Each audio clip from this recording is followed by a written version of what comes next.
할렐루야. 오늘도 새날을 주신 하나님께 감사합니다. 오늘 말씀은 이제 사사기 16장으로 이제 삼손에 관한 내용인데요. 사사기는 이 16장까지가 이스라엘의 역사적인 어떤 순서별로 이렇게 기록되어 있고, 이제 17장, 17장부터 그 뒤로는 어떠한 그 에피소드, 중요한 어떠한 사건에 관한 특별한 사건들에 대한 말씀이 17장부터 나옵니다. 때문에 삼손이 이스라엘의 사사로서 거의 뒷부분에 있는 끝에 위치하고 있는 것이고, 그 다음에 일어난 맨 마지막 사사는 이제 사무엘이 되겠습니다. 먼저 이 삼손은 우리가 하나님께서 태어날 때부터 나시린으로 지정한 그런 그 이스라엘을 구원하기 위하여 그가 태어나기 전부터 하나님께서 준비하셨던 그런 사람이었습니다. 이를 통해서 하나님께서 블레셋으로부터 이스라엘을 구원하고 그 일을 감당하라고 그를 보냈는데, 하나님의 일을 그가 성령의 감동 가운데서 잘하긴 했지만, 그러나 그는 인간적이고 육신적인 어떤 그 정욕에 의해서 계속적으로 이 두 가지가 공존하면서 움직였던 그런 사람이었었습니다. 결국 이 사람의 나중의 상황을 오늘 우리 16장을 통해서 보게 되는데, 그것은 바로 그의 마지막은 비참하게 끝난다는 것이죠. 정말 물론 블레셋에게 원수를 갚는 그런 일들을 하긴 하지만 그는 명예롭게 참으로 죽는 것이 아니라 사람들에게 온갖 조롱을 당하고 또 멸시를 당하고 또 제조를 부리듯 그렇게 하다가 마지막에 그는 그 생을 마감하게 됩니다. 누구든지 이렇게 마지막을 끝내고 싶지는 않을 것입니다. 우리가 무엇보다도 참 중요한 것은 마지막에 내가 어떻게 나의 인생을 마치게 될 것인가, 나는 무엇을 위해 살다가 어떻게 죽을 것인가, 이런 고민들을 해보는 사람들도 있을 것입니다. 가장 이 세상에 살면서 비참한 것은 마지막에 후회한다는 것입니다. 정말로 내 인생을 살고 또 이런 일 저런 일을 다 했고 그랬지만 마지막에 괜히 그랬다, 내가 이렇게 살면 안 됐었는데 내가 왜 그렇게 살았을까 하면서 후회하는데, 후회해도 소용없는, 더 이상 기회가 없는 그런 시간에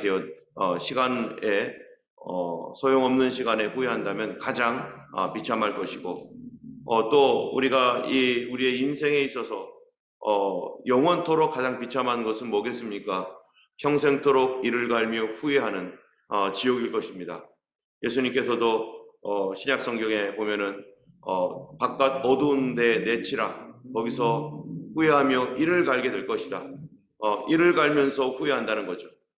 여러분, 그 지옥이라고 하는 어떠한 이러한 그 현실은 우리가 영원히 후회할 그런 곳이 바로 지옥인 것입니다. 이 땅에서는 후회하고 또 다시 시작할 수 있고 후회하고 또 다시 일어날 수 있는데, 그러나 이 땅에서는 후회를 하더라도 또 다른 기회가 있지만, 그러나 우리가 죽은 뒤에는 영원한 후회라는 것이죠. 어쨌든 우리의 인생이 무엇보다도 후회하지 않은 인생이 되었으면 좋겠습니다. 저도 그런 인생을 살기를 원하고, 그러나 삼손은 마지막에 그가 더 위대하게 쓰임 받을 수도 있었을 것이고 또 아름답게 끝낼 수도 있었는데, 그러나 그는 그러지 못했다는 것 때문에 처음도 중요하지만 마지막이 더 중요합니다. 우리의 마지막은 어떤 모습으로 우리가 하나님 앞에 설 것인가. 정말로 우리가 살아가는 동안에 예수님이 다시 오신다면 그때 우리는 예수님을 영광스러운 모습으로 만나게 될 것을 우리가 기대하고 그날을 바라보며 살아갈 것입니다. 그러나 그때 들림받지 못한다면 환난에 들어갈 것이고 또 어려운 가운데서 후회하는 일이 반드시 있을 거라고 생각이 됩니다. 어쨌든 삼손은 이제 그러한 그 후회하는 인생으로 살 수밖에 없었던 그러한 그 이유가 뭡니까? 자기에게 성령의 감동도 있었고 하나님의 놀라운 그 은혜도 있었고 자기를 통하여 많은 사람들을 구원하는 그러한 어떤 구원의 사람으로서 영광도 있었고 또 아무도 감히 삼손을 대항할 수 없는 그런 강력한 능력도 있었지만 그런 육신의 사람이었습니다. 성령의 인도함을 받으면서도 동시에 육신의 정욕을 이기지 못하고 또 자기 하나님의 사람으로서 하지 말아야 될 일들을 지속적으로 반복해왔던 그런 사람이었던 것입니다. 오늘 16절에 보면은 삼손이 가사에 가서 거기서 한 기생을 보고 그에게로 들어갔더니 지금 삼손이 가사라고 하는 곳이 블레셋인데 블레셋에 가서 블레셋을 왔다 갔다 하는 사람이에요.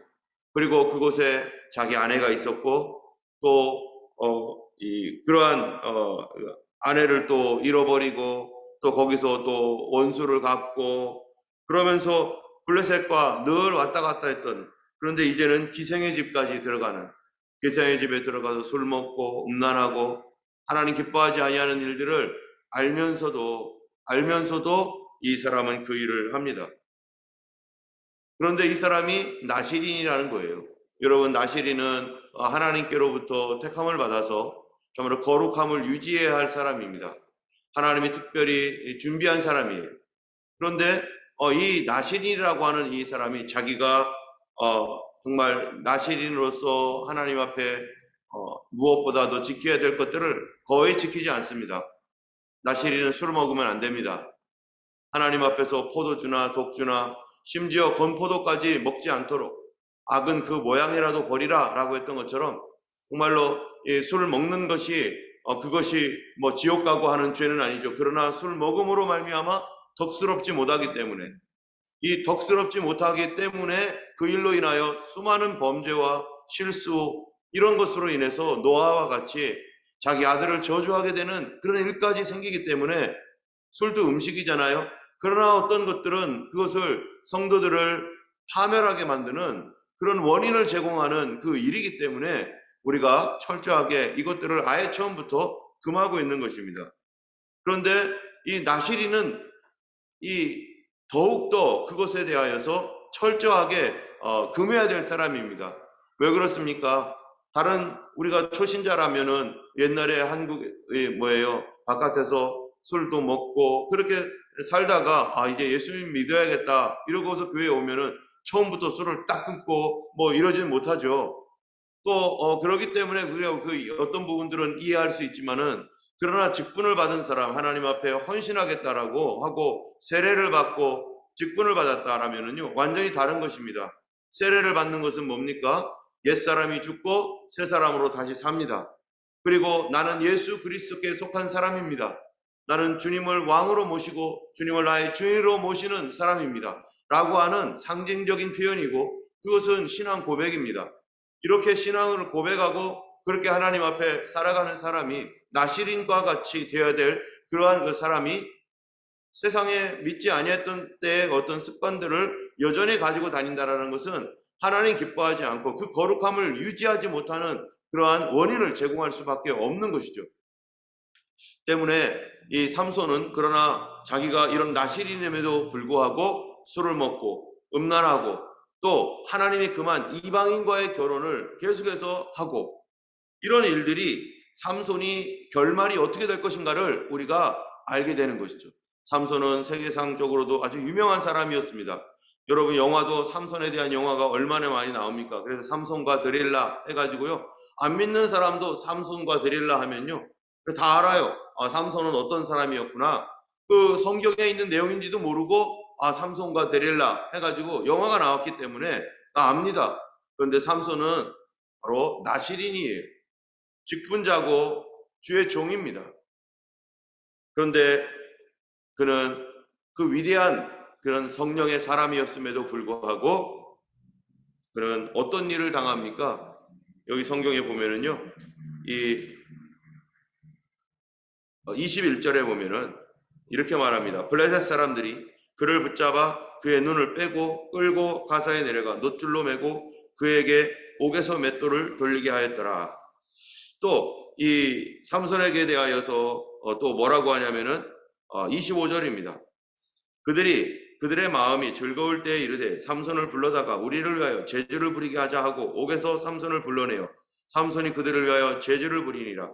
그들이 삼손을 두 기둥 사이에 세웠더니, 이 하나님의 위대한 일을 했던 사람들, 성령의 능력으로 많은 구원을 행하고 하나님의 영광을 드러냈고 참으로 하나님이 정말 계시구나라고 하는 그러한 것들을, 그러한 이적과 표적과 같은 것들을 보여주었던 이 삼손. 그런데 자기 자신을 죄로부터 지키지 못하고 바로 하나님 기뻐하지 아니하는 일들을 지속적으로 하면서 그렇게 살던 이 사람의 마지막 그 일이 뭐냐면요, 이 하나님의 성령이 떠나고 하나님의 역사가 떠나고 나니까 어떻게 됩니까? 조롱과 멸시와 정말 창피를 당합니다. 여러분, 이런 것들이 오늘날도 우리 삶 주변에서 얼마든지 일어날 수 있다는 것을 우리가 많이 보게 됩니다. 참으로 이 땅에서 하나님 앞에 귀하게 쓰임받았던 주의 종들이 많이 있습니다.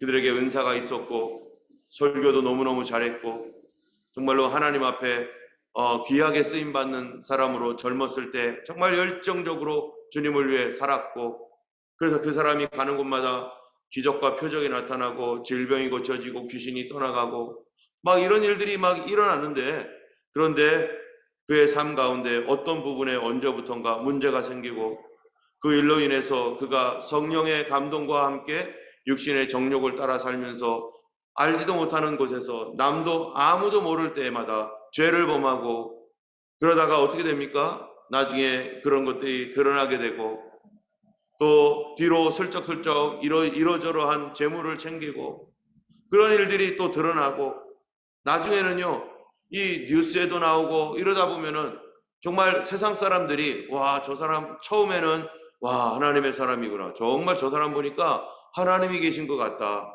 정말 대단하다, 위대하다, 이렇게 생각하며 정말로 존경을 표했던, 안 믿는 사람들도 존경을 표했던 그 사람이 하나님 앞에서 그렇게 죄로 말미암아 무너지고 그랬을 때요, 세상이 어떻게 여깁니까?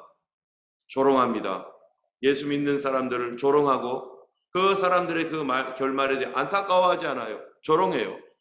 그리고 교회는 조롱거리가 되고, 지금까지 하나님께서 그를 위대하게 높여주셨던 것만큼 그 사람은 조롱거리가 되고 그 교회가 조롱거리가 되는 일들, 우리가 이러한 일들을 심심치 않게 뉴스나 이런 거를 통해서 우리가 보게 되는 것입니다. 그 사람도 그렇게 결말을 짓고 싶진 않았을 것입니다. 그런데 그의 죄악된 습관과 잘못된 하나님 말씀이 없는 그런 삶, 자기의 능력만 의지하고 은사만 의지하면서 자기 자신을 죄로부터 지키지 않았던 그 삶들은 결국 끝은 이와 같이 정말 비참하게 되는, 조롱거리가 되는 그러한 일들을 경험하게 되는 것들을 우리가 많이 보게 됩니다. 때문에 우리가 예수님을 믿으면서 어떤 사역자뿐만 아니라 참으로 우리가 끝까지 예수님을 잘 믿는 거 얼마나 소중한지 몰라요. 우리가 끝까지 처음 가졌던 그 성령의 은혜, 하나님께서 주셨던 구원의 그 기쁨, 우리가 비록 위대하지 않고 정말 세상에서 드러나 있지 않고 조용히 산다고 할지라도 하나님께서 나에게 주신 만큼 그 일들을 믿음으로 감당하면서 정말로 거룩함과 정결함을 끝까지 지키는 것, 하나님 앞에서 이러한 그 삶이 참으로 얼마나 위대한 삶인지, 아무리 세상에서 대단한 일을 하고 정말로 수많은 영혼들을 구원했고 또 병들을 고치고 귀신을 쫓아냈어도 자기 자신을 죄로부터 지키지 못하면 결국 이 사람은 어떻게 된답니까? 성경에 보면은 양과 염소의 심판에서 불법을 행한 자들아 나에게서 떠나가라, 그러면서 주님께서는 내가 너를 모른다 라고 말한다면은 주님의 이름으로 귀신을 쫓아내고 주님의 이름으로 우리가 병을 고쳤지 않습니까? 그러나 주님께서는 너는 불법을 행했다, 내게서 떠나가라 라고 마지막 때 그 얘기를 듣는다면 그 전에 했던 모든 일들은 아무것도 아닌 것이죠. 때문에 능력을 행하고 뭐 대단한 일을 하고 하는 게 중요한 게 아니라 과연 작은 일에서부터 어떻게 나를 거룩하고 성결하게 지킬 수 있을 것인가, 작은 일에부터 하나님 앞에서 어떻게 나를 정말 정직하고 거룩하게 정말 지킬 수 있을 것인가? 이게 더 위대한 것이죠. 그래서 무릇 지킬 만한 것보다 그 마음을 지키라. 생명의 근원이 이에서 남이니라. 성을 빼앗는 자보다 자기 마음을 지키는 자가 더 위대하다고 바로 이 잠언서에 말씀하고 있는 것처럼 이 세상에 많은 그런 많은 위대한 일들을 할 수는 있지만 내 마음 지키는 것은 그것보다 더 위대한 것입니다.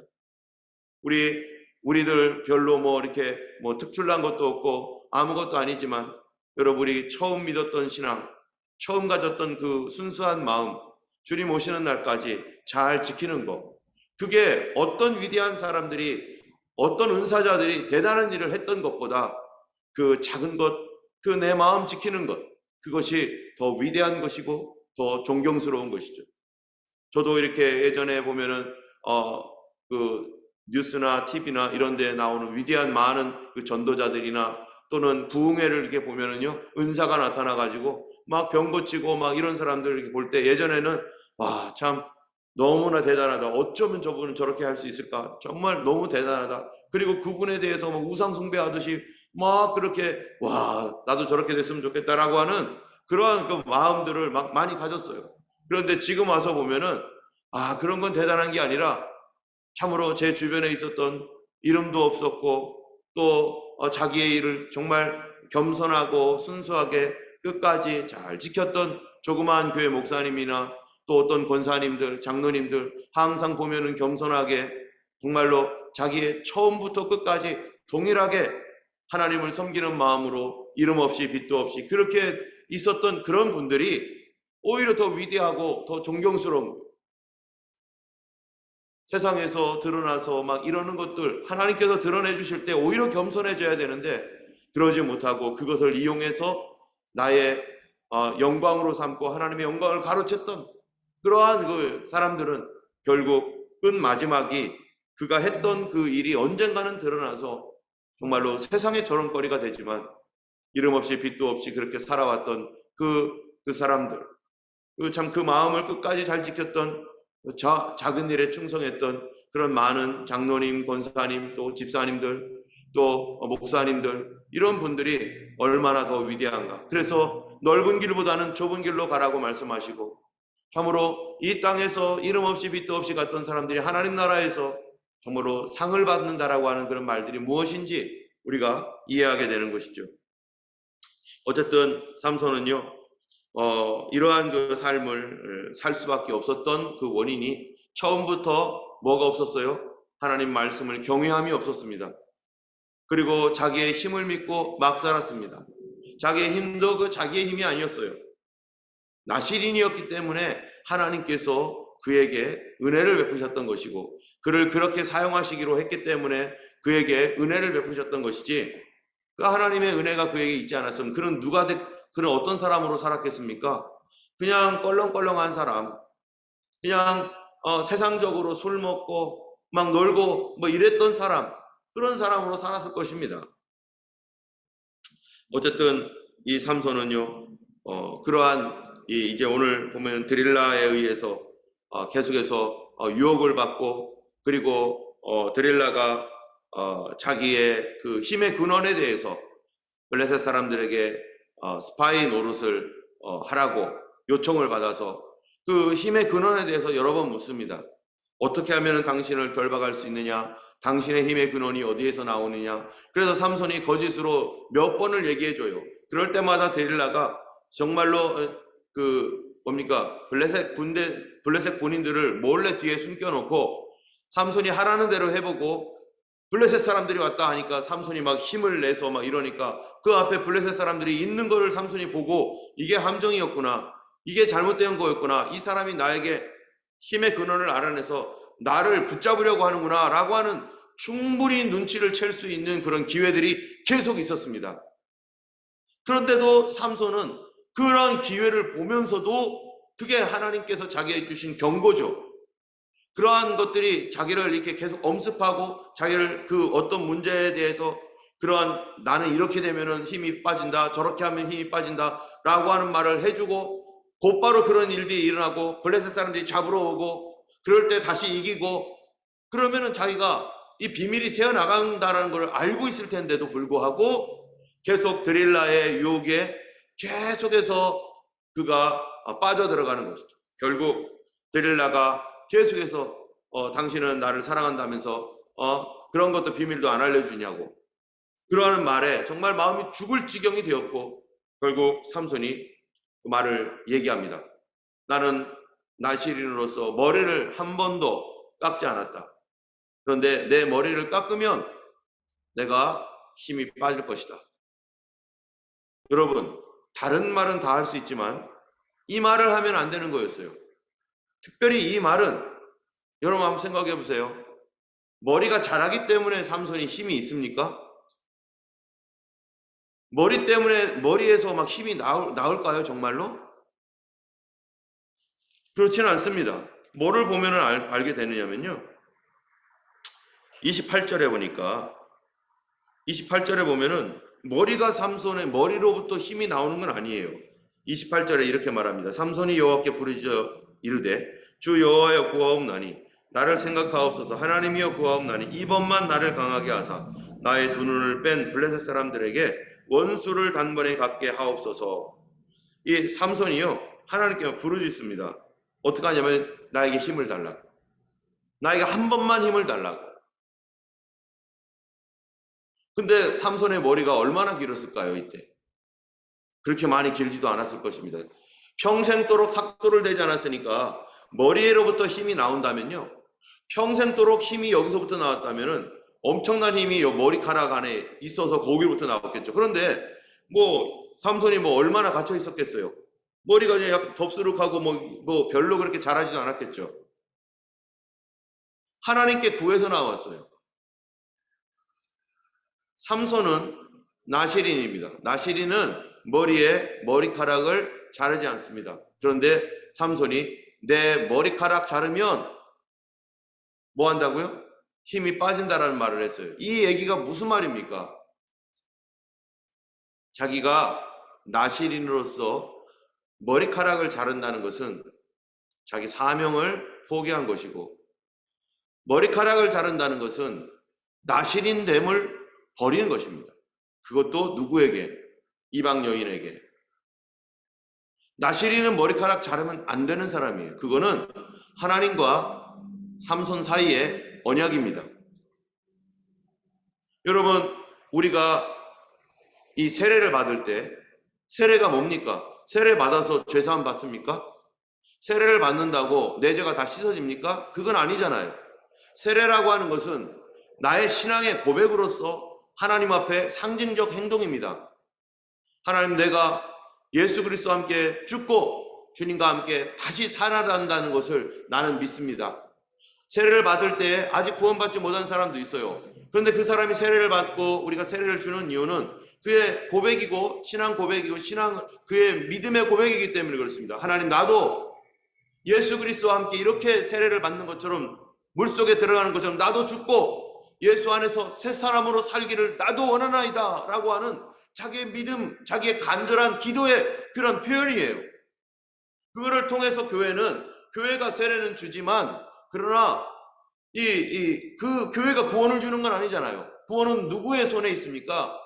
하나님께서 주시는 거죠. 그러나 그 간절한 마음으로 주님 앞에 그렇게 고백하는 것, 그 상징적인 행위가 바로 세례인 것이죠. 바로 삼손과 하나님 사이에 하나님께서 내가 너를 나의 종으로 세우겠다. 그래야 내가 너를 쓰겠다. 너는 블레셋을 구원하는 하나님의 특별한 사람으로 내가 사용하겠다라고 하는 표현, 그런 상징적 표현이 뭡니까? 바로 나시린이에요. 나시린의 서원, 머리를 깎지 않는 거예요. 사무엘의 엄마가 나시린으로 바쳤기 때문에 사무엘도 머리를 깎지 않았죠. 그렇다고 해서 사무엘의 머리에서 힘이 막 나옵니까? 그거 깎지 않았다고 해서? 아니에요. 나시린은 누구든지 머리를 깎지 않습니다. 그렇다고 해서 삼손처럼 막 힘이, 능력이 나오고 뭐가 어떻게 되고 막 그런 건 아니에요. 모든 사람에게 보여주는 자기의 모습입니다. 마치 제가 목회자로서 옷을 목사님들이 입는 옷을 입고 가면 안 믿는 사람들도 아, 저 사람 목사님이구나, 목사님이구나, 이게 다 알죠. 마치 삼손이 머리를 이렇게 하고 다니면 저 사람 나시린이구나, 나시린이구나, 다 알아요. 자기를 보여주는 거예요, 내가 누구인지를. 그런데 삼손은 그 머리를 하고 술을 먹고 다니고 그 이런 머리를 하고 이방 여인과 함께 놀고 다른 사람 안 보는 데서 그런 일들을 하면서 살아왔던 것이죠. 그런데 거기까지는 그래도 하나님께서 그래도 그를 사용하셨는데 마지막에 뭐예요? 머리를 깎아버려요. 머리의 비밀을 얘기해주고 머리를 깎아버린다는 것은 하나님과의 모든 언약 관계를 파괴한 겁니다.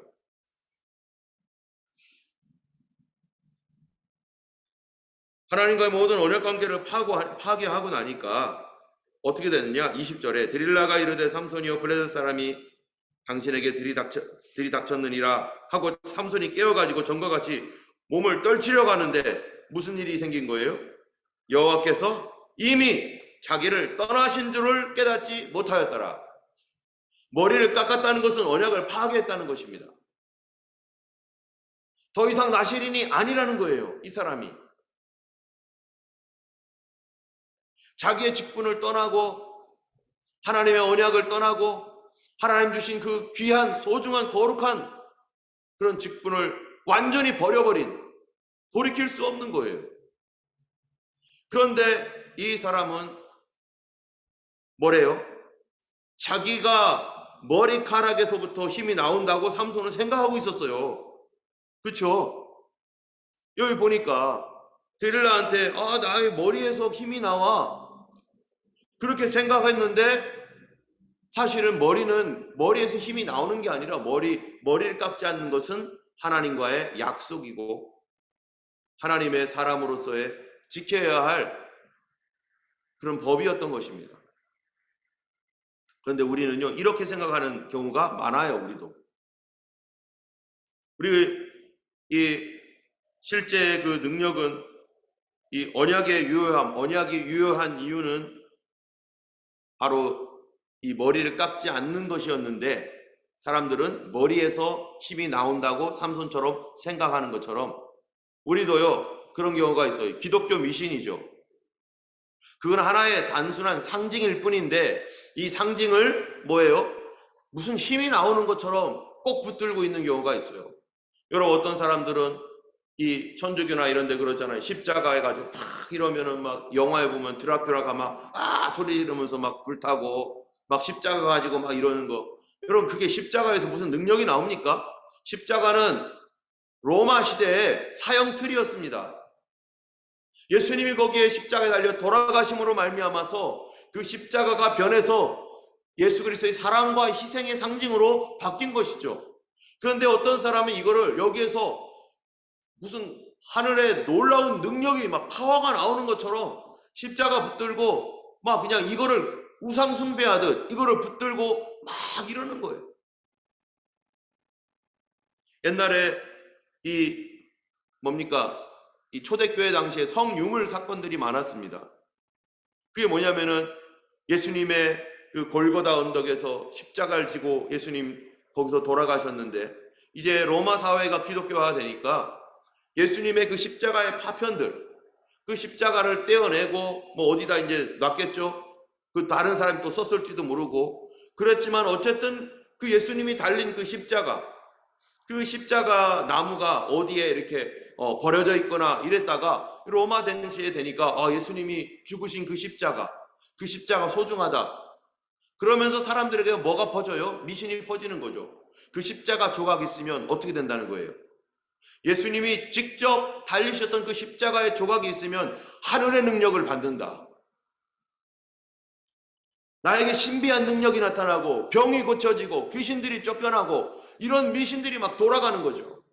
그러니까 사람들이 여기저기서 와가지고요, 그 십자가 조각 하나 가져가려고 서로 싸우고, 그 십자가가 그 나무 조각 하나가 얼마나 가치가 있는지 돈이 막 천정부지로 올라가는 거예요. 이 십자가 조각 갖겠다고. 이게 바로 미신입니다. 미신. 그 십자가 조각이 뭐가 다른데요? 그러다가 나중에는 어디까지 가느냐? 바로 이 사람 성유골, 예수를 믿다가 정말로 잘 믿다가 돌아가신 분이 있는데 그분이 은혜가 충만했고 성령의 능력이 나타났고 그러다가 돌아가셨어요. 그러니까 이게 어떻게 되는 거예요? 이 사람의 뼈 조각, 이 사람의 살 조각, 그거 있으면 그 사람에게 붙어있던, 그 사람에게 나타났던 그 능력이 나에게도 나타난다. 그 하나님의 그 거룩함이 나도 거룩하게 만든다 해가지고요, 성유물을 숭배하는 거예요. 그래서 여러분 저 인골성당 들어보셨을 겁니다 아마. 그래가지고 뭐 천주교에서는 막 사람 성자 시체 그거 방부제 막 사용해가지고 그리고 잘 보존해가지고 그거 보고 거기다가 절하고, 이게 뭐예요? 이게 삼손의 머리카락과 똑같은 거예요. 삼손의 머리카락에서 나온 게 아니라 삼손은요, 하나님이 그 머리카락을 통해서 너는 나와 언약을 맺은 거야. 그리고 내가 너와 함께 한다는 표가 바로 이거다. 그런데 네가 이거를 잘라버리면 하나님을 버린 거가 되는 거고 하나님이 떠나신다는 거예요. 오늘 이 말씀을 통해서 삼손은 결국 하나님께로부터 힘을 받아서 마지막에 원수를 갖고 이스라엘을 구원했습니다. 많은 블레셋 사람들을 쳐 무너뜨리고 이스라엘 구원하는 일을 마지막에 자기의 목숨으로 했긴 했지만, 그러나 삼손을 누가 위대하다고 말하겠습니까? 신앙적으로 볼 때는 이 사람은 성령과 자기의 정욕과 이 두 가지를 섞어서 자기 영광을 위해 살았던 사람에 불과한 것이죠. 오늘 우리가 이 말씀을 마치며 정말 우리가 어떻게 살아가야 될 것인가? 우리가 위대한 일보다도 하나님 앞에서 나에게 처음 주셨던 그 믿음, 그 순종, 그 사랑, 그 충성 끝까지 지키며 주님 오시는 날까지 정말로 겸손하게 하나님 앞에 거룩하게 순결하게 살아갈 수 있는 하나님의 사람이 되도록, 그래서 성령님이 도와주셔야 돼요. 성령님이 내 안에서 내 마음을 붙들어 주시도록 늘 성령을 의지하며 주님, 다른 어떤 기도보다도 하나님 뜻대로 살고 싶습니다. 거룩하게 주님의 성품을 닮은 하나님의 사람으로 살아가는 것, 그게 참으로 위대한 하나님의 사람인 줄로 믿습니다. 기도하겠습니다. 거룩하신 하나님 아버지, 참으로 위대한 일보다도 하나님께서 원하시는 일에 그것이 크건 작건 순종하며, 또 아버지 하나님 우리 삶 가운데서 참으로 주님을 경외하고 처음 가졌던 성령의 그 은혜를 끝까지 하나님 잘 간직하고 그 믿음으로 순결하게 살아갈 수 있는 저희 모두가 될 수 있도록 성령님 도와주시옵소서. 이 세상에 많은 환난과 핍박 뿐만 아니라 하나님 거친 유혹도 있사오니 주여 하나님이여 참으로 능히 이길 수 있는 성령의 은혜를 부어 주시옵시고, 거룩하신 성령께서 우리 안에 계시오니 우리도 하나님 주님을 따라 하나님 믿음으로 거룩하게 살아갈 수 있는 귀한 한날 되도록 축복하여 주시옵소서. 오늘도 우리와 함께 하신 주님의 은혜 감사드리며 예수 그리스도 이름으로 기도드렸습니다. 아멘. 하늘에 계신 우리 아버지, 이름이 거룩히 여김을 받으시오며 나라의 임하옵시며 뜻이 하늘에서 이룬 것 같이 땅에서도 이루어지이다. 오늘날 우리에게 일용할 양식을 주옵시고 우리가 우리에게 죄 지은 자를 사하여 준 것 같이 우리 죄를 사하여 주옵시고 우리를 시험에 들게 하지 마옵시고 다만 악에서 구하옵소서. 그의 나라와 권세와 영광이 아버지께 영원히 있사옵나이다. 아멘. 오늘도 승리하시는 귀한 하루 되기를 예수님의 이름으로 축원합니다. 기도하겠습니다.